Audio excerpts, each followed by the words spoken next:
Buenos días, mi nombre es Laura Valentina López, yo soy residente de segundo año de Medicina Interna de la Universidad de Antioquia la rotación de nefrología está a cargo del doctor John Freddy Nieto Ríos. Él es internista nefrólogo, magíster en telesalud, es profesor del Departamento de Medicina Interna de la Universidad de Antioquia y trabaja en el grupo de nefrología de trasplante renal y cuidado crítico del Hospital Pablo Tobón Uribe.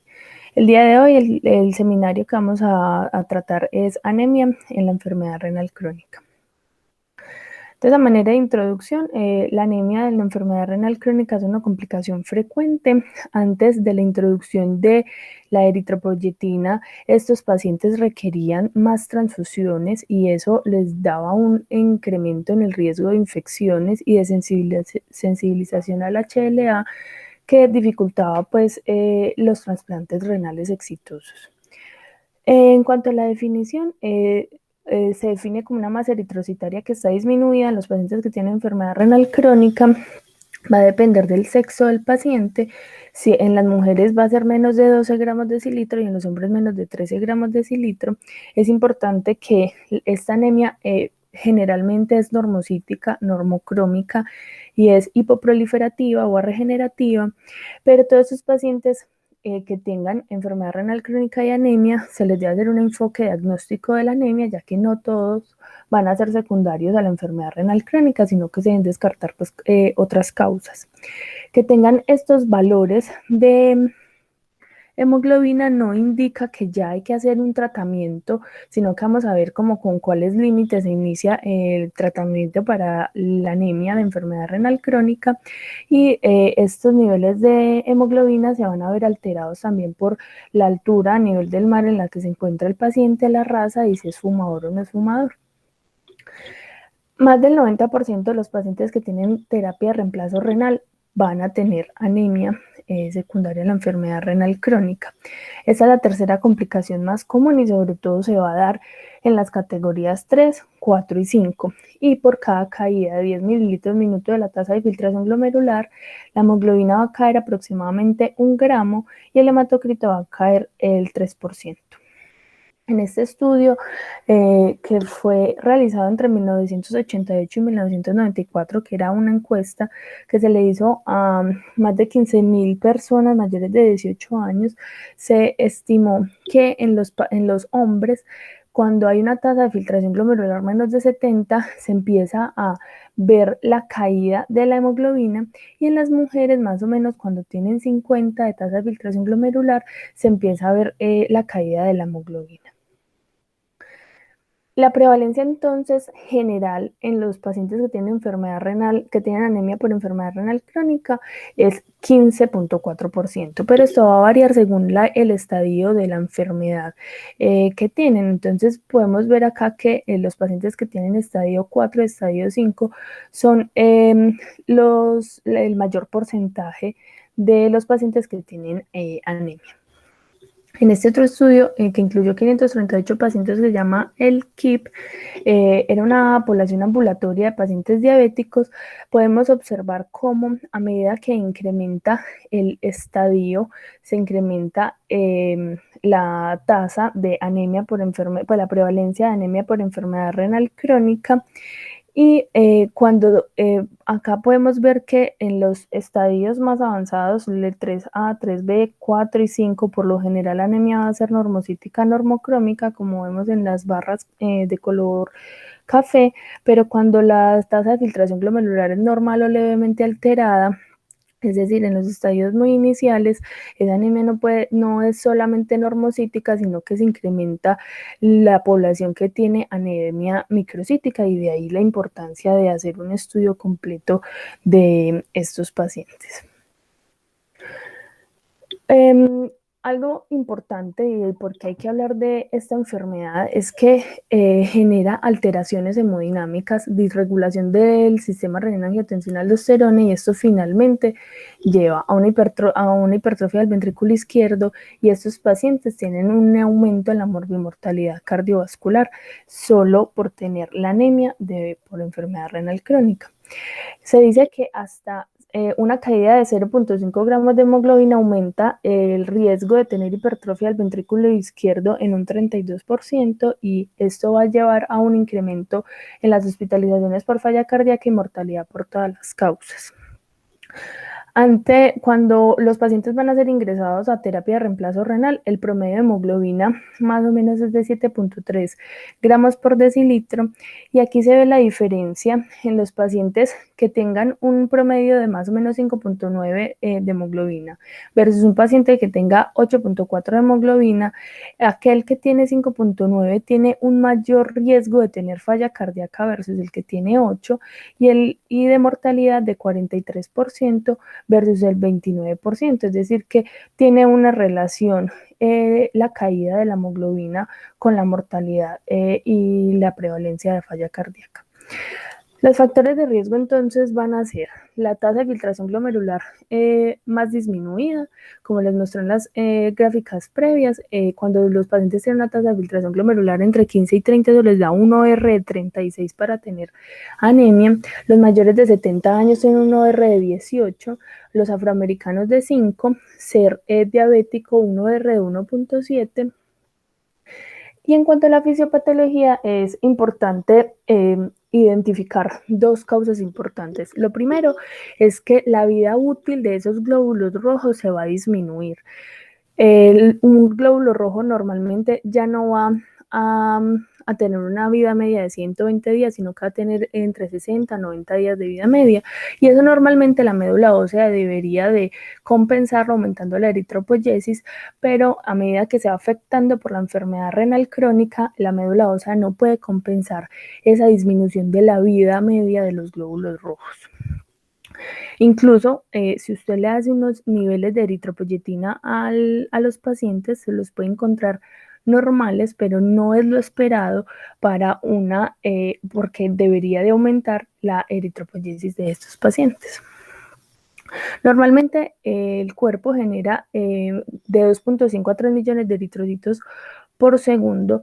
Lo más importante es que estas células progenitoras, las unidades formadoras de colonias de eritropoyesis, tienen receptores para la eritropoyetina y también va a hacer que se evite la apoptosis de estas células progenitoras, finalmente logrando una división celular y la maduración hasta llegar a los glóbulos rojos. La eritropoyetina normalmente en el estadio fetal y postnatal inmediato se puede generar en el hígado, pero ya en la etapa adulta se genera si se genera en los riñones, pero cuando hay una tasa de filtración glomerular disminuida aproximadamente con menos de 40 mililitros minuto por metro cuadrado, esas células intersticiales, que son las que se encargan de producir la eritropoyetina, empiezan a producir una diferenciación a miofibroblastos y va a disminuir esa producción de eritropoyetina. Y algo muy importante a destacar es que esta producción de eritropoyetina está inducida por este mecanismo que se llama el factor inducible de hipoxia, y es importante resaltarlo porque algunos medicamentos están dirigidos a este blanco molecular. Como les mencionaba anteriormente, hay varios mecanismos. El principal es la disminución de la eritropoyesis y la disminución de la vida media, que es lo que más o menos les he venido contando, pero hay diferentes mecanismos en la enfermedad renal crónica que pueden llevar a que el paciente tenga anemia, y por eso se dice que esta fisiopatología es compleja y multifactorial, ya que también estos pacientes pueden tener inflamación crónica, tienen una alteración en la absorción de hierro, pueden tener también déficit de folatos o de vitamina B12, y otra cosa importante es que los pacientes que están en hemodiálisis tienen unas pérdidas sanguíneas que inicialmente uno puede pensar que son despreciables, pero en cada sesión un paciente puede perder hasta 0,98 mililitros, y que es cercano a 1 mililitro, y por cada mililitro usted puede perder 0,5 miligramos de hierro. Entonces estos pacientes también tienen ferropenia. Por eso les traigo esta gráfica. El hierro normalmente en el intestino, por el transportador de metales, se endosita al enterocito.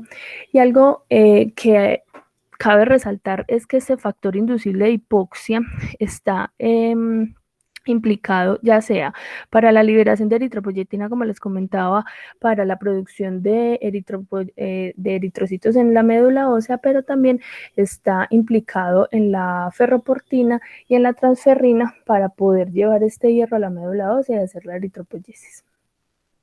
En casos de inflamación, se aumenta la epsidina y la epsidina pues inhibe estas proteínas y se disminuye la absorción de hierro y el transporte de hierro.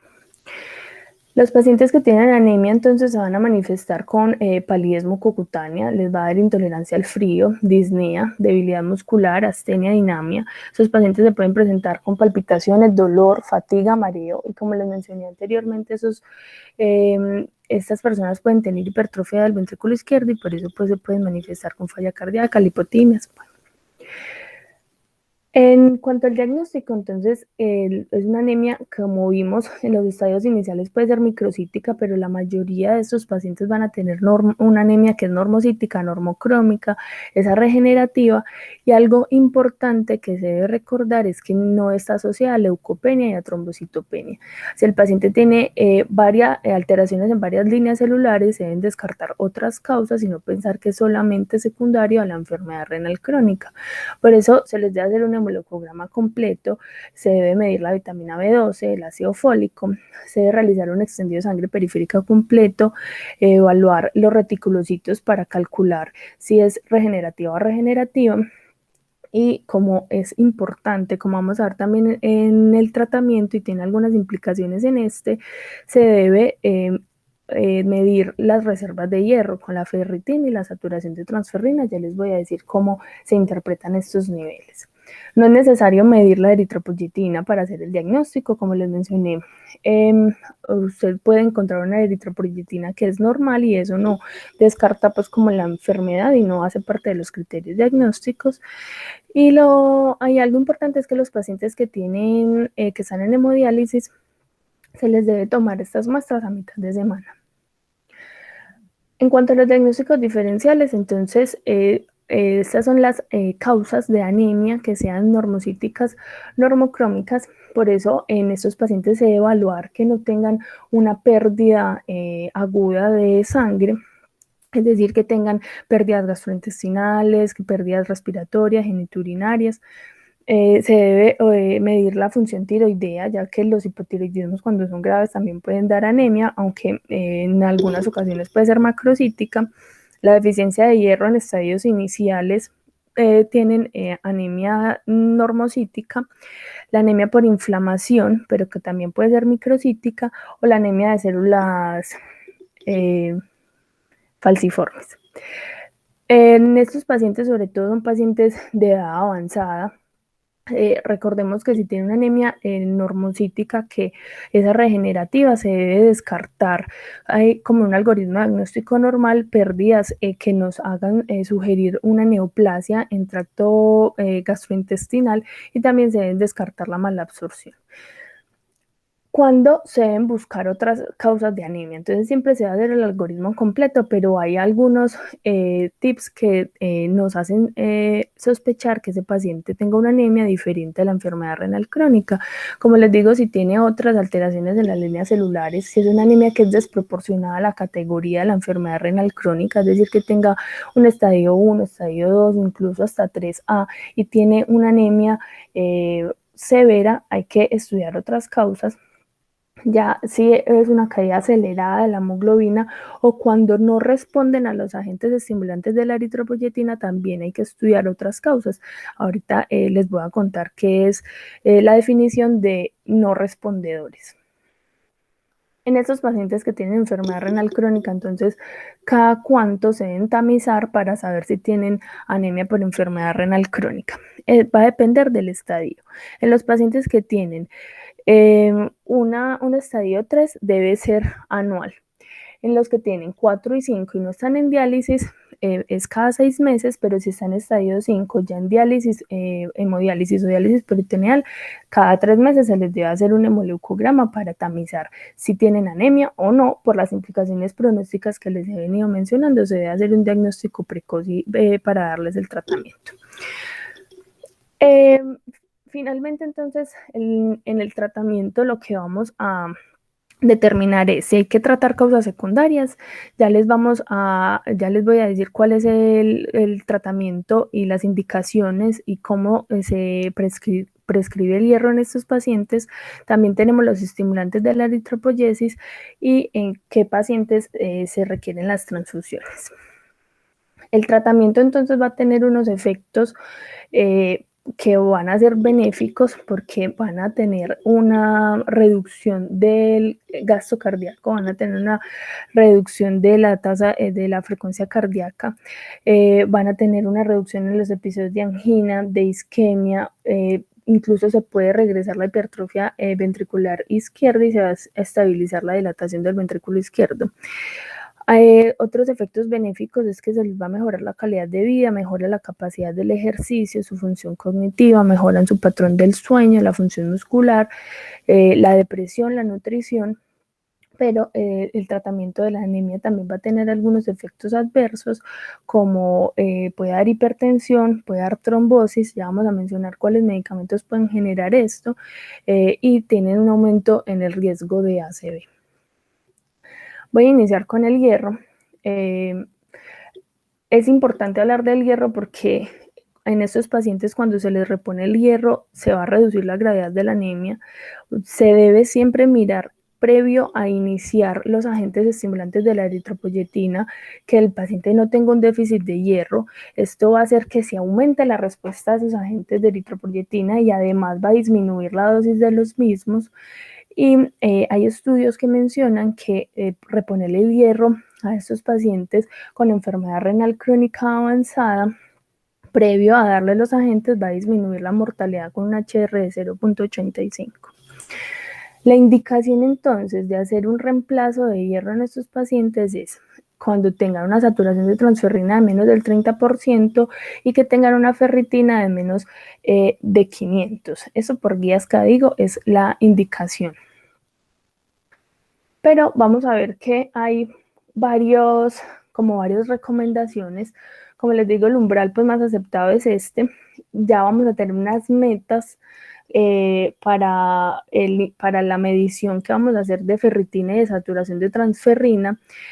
Lo ideal va a depender si el paciente está en hemodiálisis o no, pero lo ideal es que tenga más o menos de entre 200 y 500 de ferritina si está en hemodiálisis, y si está en enfermedad renal crónica sin hemodiálisis, que alcance unos niveles de ferritina más de 100 con este suplemento de hierro que le estamos dando. El otro parámetro que vamos a evaluar es la saturación de transferrina, que esos pacientes van a tener, o la meta es que tengan entre 20 y 40, pero tampoco queremos que se suba más de 40. Hay que evitar que los pacientes tengan una ferritina de más de 800 y saturaciones más de 30, y otros autores dicen más de 40. Entonces, más o menos vamos a tener a esos pacientes como en estos rangos. El hierro, entonces, lo podemos administrar de dos maneras, de vía oral o vía parenteral. Entonces, a grandes rasgos, el hierro por vía oral va a ser en los pacientes, o puede ser una opción en los pacientes que no están en diálisis, y el que es por vía parenteral va a ser de elección en los pacientes que están en diálisis, pero también se puede dar en algunos que no están en diálisis. Ya ahorita les voy a explicar como cuáles son los criterios para definir si se le va a dar hierro oral o parenteral. Las ventajas del hierro oral entonces es que es económica, segura, es ampliamente disponible, no requiere accesos intravenosos y todos los riesgos que esto conlleva de infecciones, trombosis, flebitis, pero este sí tiene una absorción gastrointestinal limitada y los pacientes aquejan muchos eventos adversos, sobre todo gastrointestinales, y por eso como la disminución de la adherencia al tratamiento de hierro oral. En el hierro parenteral, este sí tiene una mejor adherencia, obviamente son menos dosis, pero también tiene unas reacciones adversas, como les mencionaba, es más costoso y la disponibilidad pues no es tan amplia en algunas regiones. Cabe resaltar que cuando los pacientes ya tienen una enfermedad renal crónica y en la cual va disminuyendo la tasa de filtración glomerular, se disminuye la capacidad de absorber el hierro oral. Entonces, ¿cuándo voy a dar oral y cuándo voy a dar venoso? Entonces, en los pacientes que no tienen hemodiálisis, entonces aquí tenemos las dos opciones, darlo oral o venoso. Hay dos estudios, pues hay varios, pero les quise traer estos dos estudios que evalúan, que compararon estas intervenciones. En el primero que les señalo, se concluyó que ambas rutas fueron efectivas, pero cuando se les daba intravenoso, se aumentaba más rápido el hierro a las metas que les mencioné, con un HR que es estadísticamente significativo de 0.65, un intervalo que no cruza la unidad. Posteriormente, en este otro estudio, el REVOKE, también concluyen que hay igual efectividad en seguridad, pero el intravenoso sí se asocia a más tasas de eventos cardiovasculares e infecciones, también con un intervalo de confianza que es significativo. Cuando ya el paciente está en hemodiálisis, entonces va a haber una predilección de dar el hierro por vía venosa. Eso va a reducir pues la dosis de los agentes estimulantes de eritropoyetina, se aumenta de una manera más significativa la hemoglobina, pero hay que tener en cuenta pues todos los riesgos que les he venido mencionando. ¿Cuáles son las indicaciones de hierro intravenoso? Si un paciente está en terapia de reemplazo renal o viene recibiendo eritropoyetina, va a ser preferible el hierro intravenoso. Si tiene una deficiencia severa de hierro, y eso se define como una saturación de transferrina menos del 12%, también va a ser preferible hierro venoso que el oral. Si tiene una anemia grave, también hierro venoso, y si hay riesgo de pérdidas continuas de sangre, es decir, tiene anemia por enfermedad renal crónica, pero también tiene otra causa como alguna pérdida gastrointestinal, es mejor dar el hierro de manera parenteral. Y si ya tiene historia de eventos secundarios, pues, o de tolerancia gastrointestinal, por ejemplo, o aquellos pacientes que se les ha dado hierro oral y no responden, por como les digo, hay una disminución de la absorción en los pacientes urémicos, entonces también se va a indicar darles hierro intravenoso. ¿Cuánto le voy a reponer? Entonces depende si es intravenoso o si es oral. Si es oral, lo que se les debe dar es 200 miligramos de hierro elemental. Y ya les voy a mencionar cuánto de hierro elemental tiene cada una de las presentaciones de hierro. Si es intravenoso, entonces se calcula el déficit de hierro con esta fórmula. Es el peso por el delta entre la hemoglobina diana y la hemoglobina actual por 2.4, y aquí se puede sumar más 500 o más 1000, que es el depósito de hierro. Entonces, usted calcula esto, pero más o menos eso le va a dar 1000 miligramos, le da 1000 miligramos al paciente y evalúa la respuesta. Recuerden las metas que deben tener los pacientes, según si están en diálisis o no, de la ferritina y de la saturación de transferrina. Entonces, en las presentaciones de hierro intravenoso que tenemos el hierro gluconato, el sucrosa y el hierro carboximaltosa. Este pues es preferido porque pueden dar dosis tan altas como 750 o incluso 1000 en 15 a 30 minutos, no tiene tantos efectos adversos tipo alergias o anafilaxias, y la infusión es en menor tiempo y también se disminuye el riesgo de flebitis. Pero también están pues las dosis del hierro, por ejemplo, que están comúnmente utilizado, se da más o menos de 200 miligramos, y por eso el paciente pues debe ir más o menos cada semana. La infusión debe ser más lenta, más o menos 1 hora, dependiendo de la dosis, pero requiere sesiones subsecuentes. En el hierro oral, entonces, como les mencioné, se requieren 200 miligramos, pero de hierro elemental, una tableta de sulfato ferroso que viene de 100, de 200 y de 300, de hierro elemental va a tener 60 miligramos, pero por ejemplo de fumarato ferroso, de hierro elemental va a tener 106 miligramos, y esto hay que tenerlo en cuenta para la dosificación. Los efectos adversos entonces van a ser sobre todo mayores o menores. Los mayores va a ser la anafilaxia, como les había comentado, pero sobre todo se da en los que son de sucrosa o sacarosa, y los efectos menores ya va a ser la hipotensión, mareo, flushing, y también les puede dar flebitis. Si se da pues estas manifestaciones anafilácticas, no se les debe volver a administrar hierro intravenoso, y si son menores pues se puede cambiar otras presentaciones. Ya terminando como la parte del hierro, vamos a pasar a los agentes estimulantes de la eritropoyesis. Esta es la suplementación de la hormona que le está faltando por esa disminución de la tasa de filtración glomerular y la disminución de la eritropoyetina, porque no se produce por las células que están en el riñón.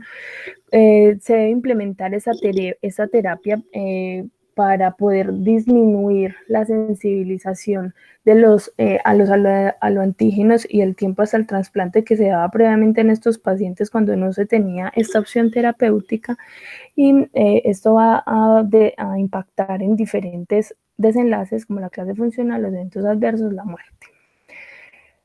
¿Cuándo vamos a indicar estos agentes estimulantes de la eritropoyesis? Entonces, en los que tienen hemoglobina más de 10, no se debe iniciar todavía estos agentes estimulantes de la eritropoyesis. Por eso les mencionaba al inicio que cumplir la definición de anemia ya no era una indicación de iniciar de una vez el tratamiento.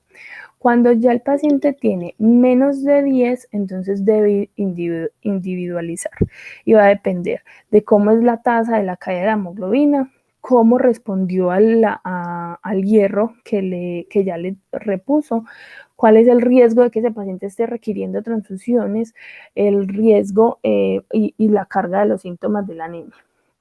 Entonces, entre 9 y 10 va a individualizar según todos estos factores. Pero ya cuando tienen menos de 9, sí se debe usar los agentes para evitar una caída por debajo de este límite. Entonces, 9 sería como lo más indicado. ¿Hasta cuánto o cuál es la meta de la hemoglobina en los pacientes con enfermedad renal crónica? Entonces, no debe ser mayor a 11.5. Ya les voy a mostrar por qué. A esos pacientes intencionalmente no se les debe corregir la anemia hasta que tengan valores normales. O sea, no vamos a aumentar los niveles a más de 13. Y eso está basado en este estudio, hay varios, pero este es el más definitivo, es el estudio de Choir. Ellos evaluaron metas de hemoglobina de 13.5 versus 11.3, y en estos pacientes que tenían metas más altas de hemoglobina de 13.5, como a intentar normalizarlos, se morían más, tenían más infarto agudo al miocardio, más falla cardíaca y tenían más ictus. Por eso es que no se debe tener sino una meta hasta 11.5.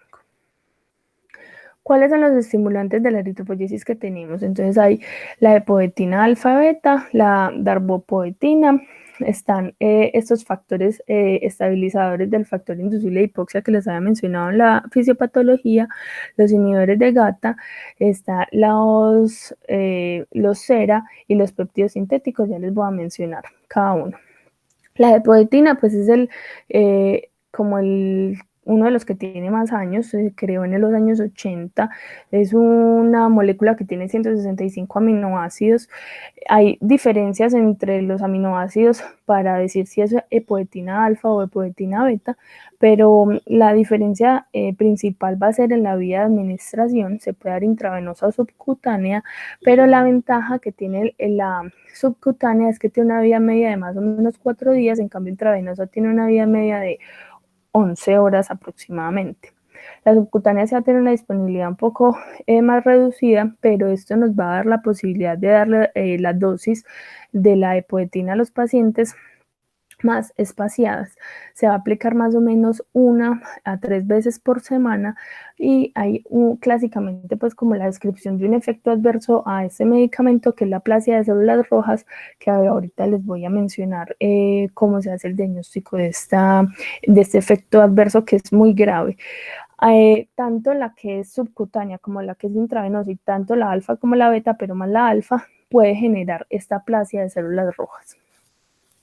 Ya la darbepoetina es derivada de la EPO, esta tiene un aumento de la vida media, ya la vida media más o menos es 25 horas, pero la vida total es de una semana, y por eso pues como la ventaja que tiene con la epoetina, no hay diferencia en la dosis de subcutánea intravenosa, y si usted quiere hacer la conversión de epoetina a darbepoetina, se puede hacer con esta tasa de conversión. El otro que son los ceras, que es el metoxipolietilenglicolepoetina beta, que es el activador continuo del receptor. Es un derivado de la EPO beta, tiene una vida media que es mucho más larga, la dosis puede ser mensual, es intravenosa, y en los estudios se ha demostrado que es no inferior en cuanto a los valores de hemoglobina. Los últimos, y pues como los más recientes, son estos que son los estabilizadores del factor de transcripción inducido de hipoxia. Ellos provocan un aumento de la producción de la eritropoyetina endógena, tanto en los riñones enfermos y no funcionales como en el hígado, que les había mencionado que es el lugar donde se produce la eritropoyetina, sobre todo en la edad pues neonatal. Estos son diferentes, pero el que ha sido como más estudiado es el roxadustat. Salió un estudio, pues dos, hay uno en los pacientes que tienen diálisis y otros en pacientes que no requieren hemodiálisis, y se ha demostrado que son no inferiores comparados con la epoetina alfa. Los riesgos de estos medicamentos, entonces, es que aumenta la presión arterial. Estos medicamentos les puede dar más eventos tromboembólicos, más ACV, y con la darbepoetina hay mayor riesgo de cáncer. Sobre todo, esto es importante porque aquellos pacientes que tengan un antecedente de eventos tromboembólicos venosos o que tengan antecedente de ACV, se debería de evitar o pues poner riesgo-beneficio para iniciar estos agentes estimulantes de la eritropoyesis.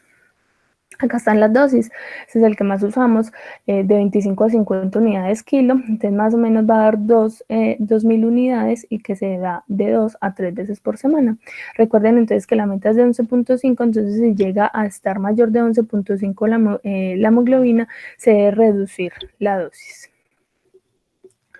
¿Cómo se define una falta de respuesta? Entonces, no hay una definición absoluta, pero más o menos estas son como los criterios que tenemos.